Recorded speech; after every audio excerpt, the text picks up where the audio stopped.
திருத்துவர்கள் மோதிரம் எத்தனை பிரகாசமது பாடகம் தடை கொழுக்கும் பள்ளி கல்லூரியம் இசையாளரை கிட்ட பாத சிலம்பி ஒளியும் முட்டுமூட்டுத்தியும் ரத்தின பதக்கமும் மோதன வாழைகளும் முழுதும் கல்லூரியம் புஷ்பராகத்தினால் ஒதுக்கிட்ட காரியாகும் சுத்தமாக இருக்கின்ற காலையில் கம்பலும் செங்கலில் பெண்களும் ஜெகனெல்லாம் உரைபெற்ற முதலெல்லாம் ஒளியுற்ற திருச்சாது கொப்பி நடக்கும் அத்திவர நண்பனை சக்தி சிவ ரூபத்தை அணியனார் சொல்லுகிறோமோ அதனால காட்சியில் முதலாக வாழ்ந்திடும் அம்பைக்காட்சிமலையை என்று நம்முடைய வாழ்க்கையை இங்கே அருளாளித்துக் கொண்டிருக்கிற நிலையிலே இங்கே வந்திருக்கிறார்.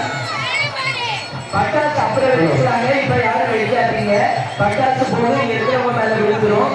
ஆமா, எடுத்தவங்க சிரமமா இருக்கும். மக்களே, இந்த மொழியானது நம்முடைய எல்லா விதமான சகல சௌபாகியங்களை குறைகள் எல்லாவற்றையும் நீக்கக்கூடிய பரிபூர்ணமான தெய்வம் யார் என்றால் நம்முடைய அபிமாரி அம்மன் என்பதை நினைவில் வைத்துக் கொள்ளுங்கள். எவ்வளவோ ஊர் இருக்கிறார், ஆனால் அம்மனுடைய பேரிலே அமைந்த அம்மன் குரு என்று இந்த ஊருக்கு இருக்கிறது என்றால் இந்த மாரியம்மன் தான்